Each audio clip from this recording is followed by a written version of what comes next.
зовут Марина, вы смотрите канал Ветви. В этом видео мы хотим показать вам тех людей, кто действительно мотивирует вести здоровый образ жизни. И наша первая героиня Ирина Даниленко, дважды чемпионка Дальневосточного федерального округа, абсолютная чемпионка Якутии по фитнес-бикини. Кстати, с Ириной мы уже встречались в предыдущих выпусках. Кому интересно, ссылка в описании. Ирина не только тренирует и участвует в профессиональных конкурсах, она также является мамой и активно помогает своим детям начать спортивную жизнь. Мы посетили тренировку Ирины и узнали обо всем подробнее. Давайте смотреть.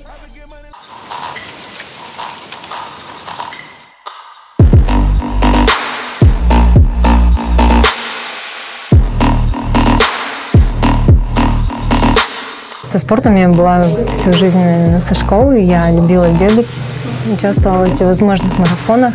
Очень разочаровалась, правда, когда в институт поступила, и там не было физкультуры. Для меня это была трагедия. Но мы с девочками собрались, ходили в тренажерный зал. Я занималась для себя, я просто поддерживалась в форме. А потом уже постепенно, когда после рождения первого ребенка, я увидела гантели так неожиданно для себя. Они вроде бы всегда лежали, а смотрю, гантели лежат. Гантели были мужа, и я начала потихоньку, почему-то начала именно заниматься с руками. И муж подсказал, как там делать, но я так сидела, потихоньку там ребенка успела. И постепенно я включила в свой процесс домашние тренировки.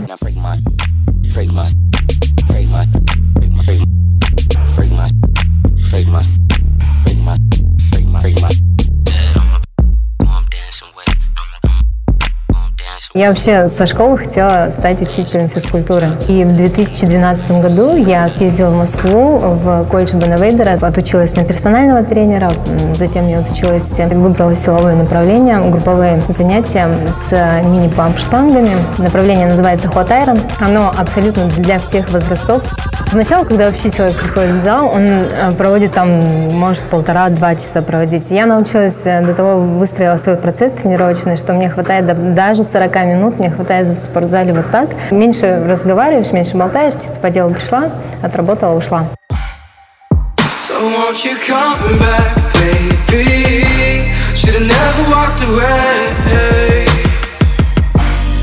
Когда еще родился первый ребенок, старший сын, я носила на руках и чувствую, что у меня прям бицепс появляется. И как-то у подружки поднимаю руки, она такая: Ира, говорит, у тебя такой бицепс. Старший сын занимается хоккеем, команда называется «Полярные волки». Регулярно выезжает на соревнования, всевозможные, недавно были на России. А дочка занимается художественной гимнастикой с 2,5 лет, сейчас ей 8 лет. Внутриклубные соревнования проводятся, республиканские. Мы ежедневно с детьми занимаемся, всевозможные упражнения. Там в основном у нас это подъем ног с сопротивлением. Они любят со мной бегать, также по утрам бегают в парке, иногда летом. И мы ездим на велосипедах, на Чешур-Муран. У нас такая традиция летняя.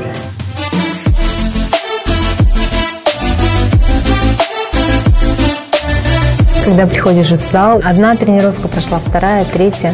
Где-то там в конце месяца тебе уже, ты думаешь, может я посплю, а может я не пойду. И наступает какая-то лень. Это не перетренированность на самом деле, это такой процесс, когда тебе надо просто переступить через этот порог и продолжать дальше. Просто не задавай себе вопросы: надо мне, не надо мне, лень, не лень. Ты просто встаешь и идешь. Постепенно у тебя это вырабатывается в привычку.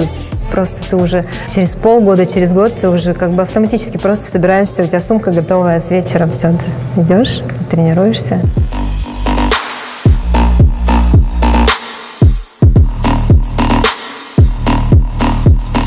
Занимайтесь спортом. Спорт сделает вас сильнее, выносливее. Девушкам поможет обрести красивую фигуру.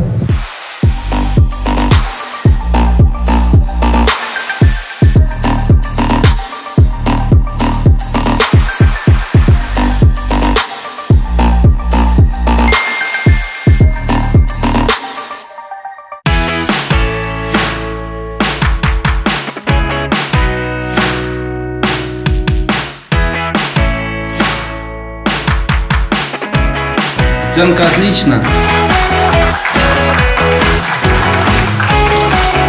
Выбери свой путь. Поступай в FCM. У каждого дела запах особый. У маляра пахнет краской роба. Куртка шофера пахнет бензином. Блуза рабочего — маслом машины. руки стилиста водой душистой, у визажиста румяной пушистой. Пахнет электрик горелой проводкой, сладким парфюмом с изысканной ноткой пахнет ведущий в день торжества. Ведь не секрет, пахнут все ремесла.